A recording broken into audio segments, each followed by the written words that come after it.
আব্দুল কাদের জিলানী রহমাতুল্লাহ আলাইহি ছোট্টবেলায় এত বড় ওলি ছিল, শুনলে আশ্চর্য হয়ে যাবেন। আব্দুল কাদের জিলানী রহমাতুল্লাহি আলাইহি যখন ছোট্ট বালক, এক মহিলা চোখের পানি ছেড়ে কান্না করে করে যায়। আব্দুল কাদের জিলানী রহমাতুল্লাহ আলাইহি বলে, মা চোখের পানি ছেড়ে কান্না করে করে কোথায় যান? বলে, মসজিদের ইমাম সাহেবের কাছে যাই। জিলান শহরের মসজিদের ইমাম ছিল আব্দুল কাদের জিলানী রহমাতুল্লাহি আলাইহির বাবা আবু সালে জঙ্গি মুসা। বলে, আবু সালে জঙ্গি মুসার কাছে যাই। কেন যাও? ও মহিলা, কারণটা কি আমার বলবা কি?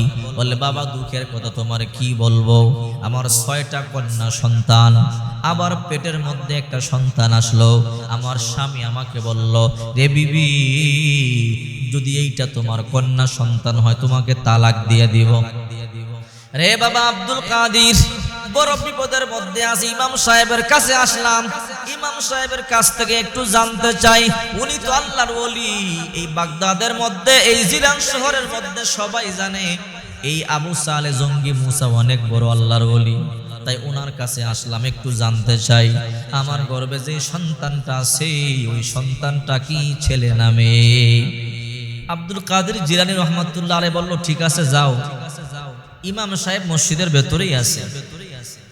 আব্দুল কাদের জিলানীর বাবাই হইল ইমাম।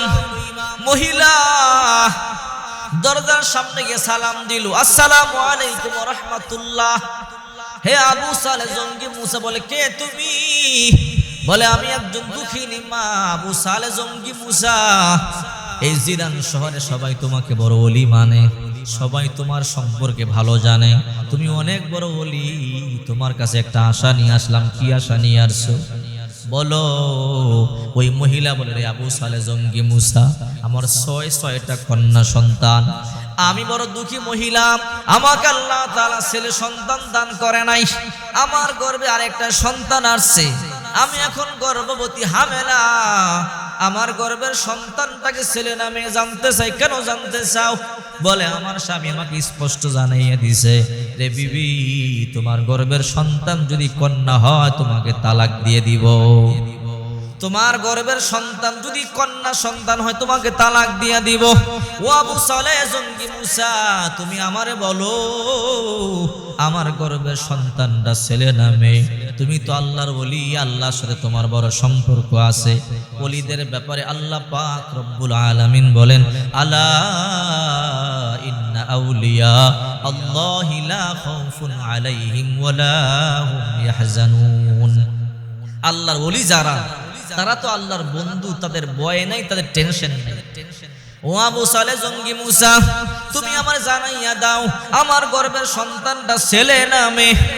আবু সালে জঙ্গি মুসা কয়, মা একটু সময় দাও। আবু সালে জঙ্গি মুসা নামাজের মধ্যে দাঁড়াইয়া গেল। 2 রাকাত নামাজ পড়িয়ে মুরাকাবার মধ্যে বসে গেলেন। মহিলা অপেক্ষা করতেছেন। কিছুক্ষণ পর আবু সালে জঙ্গি মুসা বাহির হয়ে বলে, মারে, আমি যতটুকুন বুঝতে পেরেছি তোমার গর্ভের সন্তানটা আবার কন্যা হবে। তোমার গর্ভের সন্তানটা ছেলে নয়, তোমার গর্ভের সন্তানটা কন্যা।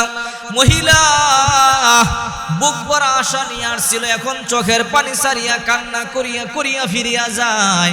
ছোট্ট বালক আব্দুল কাদের বাহিরে খেলাধুলা করতেছিল। ও মহিলা, চোখের পানি সারিয়া কান্না করিয়া কেন যাও? তোমার কি সন্তান কন্যা হবে না ছেলে হবে? আবু সালে জঙ্গি মুসা তোমার কি রেজাল্ট দিল? বলে, বাবা আব্দুল কাদের, আমার কপাল খারাপ। আবু সালে জঙ্গি মুসা আমাকে বলল, আমার গর্ভে যে সন্তানটা আছে ওই সন্তানটাও কন্যা সন্তান হবে। রে আব্দুল কাদের, এই জন্য কান্না করি, আমার কপাল বড় খারাপ। আমার এই সন্তানটা যদি কন্যা হয় আমার স্বামী আমার তালাক দিয়ে দিবে। এই বুড়া বয়সে আমি কোথায় যাব, কার কাছে যাব? এই দুনিয়ার মধ্যে আমার মা নাই, এই দুনিয়ার মধ্যে আমার বাবা নাই। এই জন্য আমি চোখের পানি সারিয়া সারিয়া কান্না করি। আব্দুল কাদের জিলানী বলে, কান্না বন্ধ করো, আবার হুজুরের কাছে যাও। আবু সালে জঙ্গি মুসারে গিয়া বলো, আবার মুরাকাবার মধ্যে বইসা আবারও দেখতে। আল্লাহ তাআলা সিদ্ধান্ত পরিবর্তন করতে পারে। ওই মহিলা কয় না না, একটু আগে গেলাম আবার কেমনে যায়? বলে তুমি আবার যাও। ওই মহিলাকে জোর করিয়ে ফাটাইছে। মহিলা আবার হাঁটি হাঁটি পা পা করিয়ে মসজিদের সামনে গিয়ে সালাম দিছে। ও গো আল্লাহর ওলি, আপনি আরেকবার মুরাকাবার মধ্যে গিয়ে দেখেন না আমার রেজাল্ট, আমার কি ছেলে হবে না মেয়ে হবে? আবু সালে জঙ্গি মুসাকে, ও মহিলা, একটু আগেই না তোমারে জানাইয়ে দিলাম তোমার গর্ভের সন্তানটা কন্যা সন্তান হবে। বলে ও আল্লাহর ওলি, আপনি একটু কষ্ট করি আরেকবার দেখেন না। আবু সালে জঙ্গি মুসা কয় দাঁড়াও আরেকবার আমি দেখতেছি। আবু সালে জঙ্গি মুসা আবার মুরাকাবার মধ্যে বসলেন। কিছুক্ষণ পর রেজাল্ট পাইলেন আবার কন্যা সন্তান হবে। মহিলাকে বলে, রা মহিলা, তোমার কপাল বড় খারাপ, তোমার কন্যা সন্তানই হবে, যাও বাড়িতে চলিয়া যাও, তোমার কন্যা সন্তান হবে। মহিলা চোখের পানিগুলো সারিয়া সারিয়া কান্না করিয়া চলিয়া যায়। আব্দুল কাদের জিলানী রহমাতুল্লাহ আলাইহি বাইরে ছিলেন। কিরে মহিলা, চোখের পানি সারিয়া কেন কান্না করিয়া যাও? রে বাবা আব্দুল কাদের, আমার রেজাল্ট আগের মতোই, আমার কন্যা সন্তান হবে, আমার ছেলে সন্তান হবে না। আব্দুল কাদের জিলানী রহমাতুল্লাহ আলাইহি বলে, ও মা তুমি কান্না করো না, আরেকবার যাও, আরেকবার গিয়া মসজিদের ইমাম সাহেবকে বলো আরেকবার মুরাকাবার মধ্যে বসার জন্য, আরেকবার দেখার জন্য। বলে আমি যাব না, আমার বড় ভয় লাগে। আমি দুইবার গেলাম, আমার উপর এমনি রাগ করে আছে।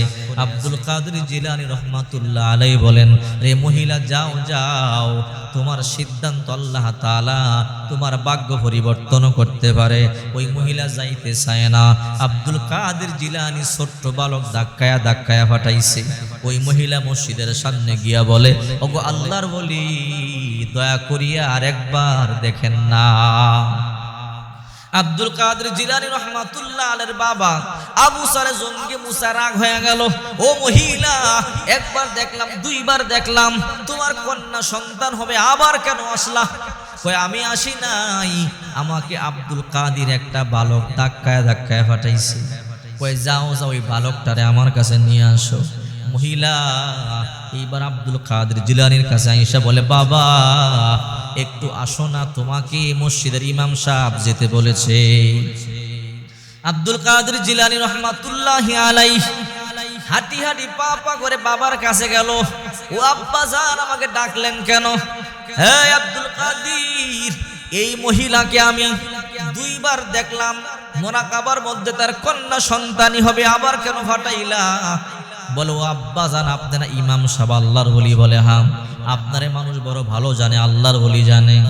আপনি কেমন আল্লাহর ওলি, মহিলার গর্ভের সন্তানটাকে ছেলে বানাইতে পারেন না? এই কথা বলার পরে বাবাই দিছি এক থাপ্পড়। বেয়াদব কোথাকার, ছেলে হবে না মেয়ে হবে এটা আল্লাহই জানে। তার গর্ভের ছেলেকে মেয়েকে আমি ছেলে কেমনে বানাবো? আব্দুল কাদের জিলানী রহমাতুল্লাহ আলাইহি বলে, বাবা আল্লাহর ওলিদের সাথে আল্লাহর সম্পর্ক আছে, আপনি করবেন না, আল্লাহই করবে, কিন্তু আপনি আল্লাহরে বলবেন। আল্লাহর সাথে আপনার কেমন সম্পর্ক? আল্লাহ আপনার কথা শোনে না। আপনি কেমন ইমাম, কেমন ওলি মানুষ, আপনার ওলি জানে। আপনি আল্লাহ, আপনার কথা আল্লাহ শোনে না। ওই মহিলার সন্তানটাকে আপনি ছেলে বানাইতে পারেন না, আপনি কেমন ইমাম সাহেব? দিছে আরেকটা থাপ্পড়। দ্বিতীয় থাপ্পড় দেওয়ার পরে আব্দুল কাদের জিলানী রহমাতুল্লাহ আলাইহি বলে, বাবা সত্য কথা বললাম তো, এই জন্য গায়ে লাগছে। আরেকটা থাপ্পড় দেওয়ার জন্য হাত তুলছে। আব্দুল কাদের জিলানী বলে, বাবা হাত তুলছেন, নামাবেন না, সাবধান। হাত তুলছেন তো তুলছেন, আর নামাইবেন না। বলে কেন? বলে প্রথম থাপ্পড় দিছেন, মহিলার গর্ভের মেয়েটারে ছেলে বানাইছি। দ্বিতীয় থাপ্পড় দিছেন, মহিলার 6টা মেয়েকে ছেলে বানাইছি।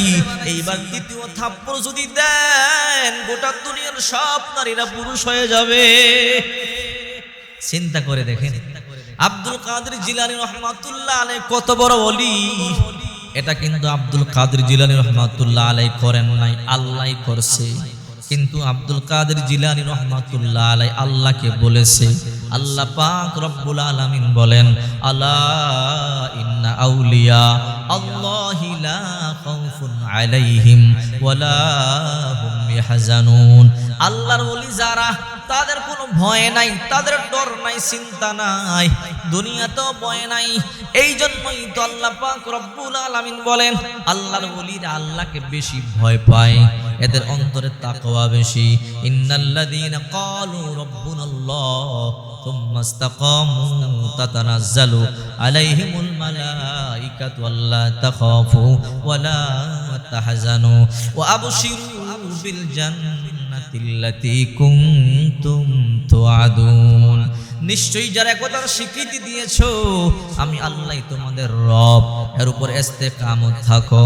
যতই মারে যতই কাটে আল্লাহর দিন থেকে চল পরিবার নড়ে দাঁড়াবো না।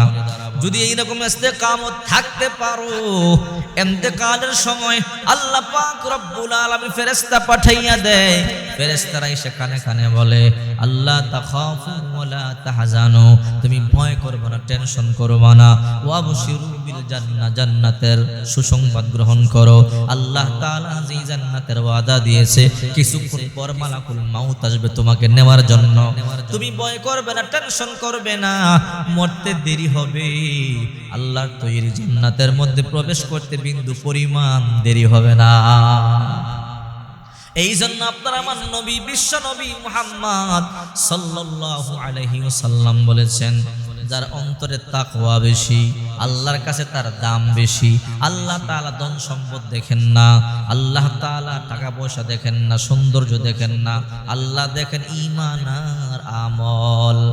ইন্না আকরামাকুম ইনদাল্লাহি আতকাকুম ইন্নাল্লাহা ইউহিব্বুল মুত্তাকিন। চিন্তা করে দেখেন, আবার আরেক জায়গার মধ্যে বিশ্বনবী মুহাম্মদ সাল্লাল্লাহু আলাইহি ওয়াসাল্লাম বলেন ইন্নাল্লাহা লা ইয়ানজুরু ইলা সুওয়ারিকুম ওয়া আমওয়ালিকুম ওয়ালাকিন ইয়ানজুরু ইলা কুলুবিকুম ওয়া আমালিকুম। আল্লাহ তোমাদের সূরত দেখেন না, ধন সম্পদ দেখেন না, আল্লাহ দেখেন তোমাদের ঈমান আর আমল। যার ঈমান যত সুন্দর হবে, আমল যত ভালো হবে, আল্লাহর দরবারে তার দাম তত বেশি বেড়ে যাবে। যার আমল খারাপ হবে, ঈমান সুন্দর হবে না, আল্লাহর কাছে তার কোনো দাম নাই, কোনো দাম নাই। এই দুনিয়ার মধ্যে টাকা পয়সা হইলে দামি হওয়া যায়, আর পরকালে জিন্দগিতে যারা যত আমল বেশি তত বেশি দামি হওয়া যায়। এই জন্য যত বেশি নেক আমল করতে পারেন, রাসূল বলেন আল কাইয়িসু মান দানা নাফসাহু আমিলা লিমা বাদাল মাউত। আমার উম্মতের মধ্যে সবচেয়ে চালাক সে, দুনিয়া নয় পরকালে সামানা তৈরি করে, মৌতের জন্য প্রস্তুতি গ্রহণ করে, পরকালে জিন্দগি কেমনে সুন্দর হবে সেই ফিকির করে। এই জন্য বেশি বেশি নেক আমল করবেন, যত বেশি নেক আমল করবেন তত বেশি আল্লাহর বন্ধু হয়ে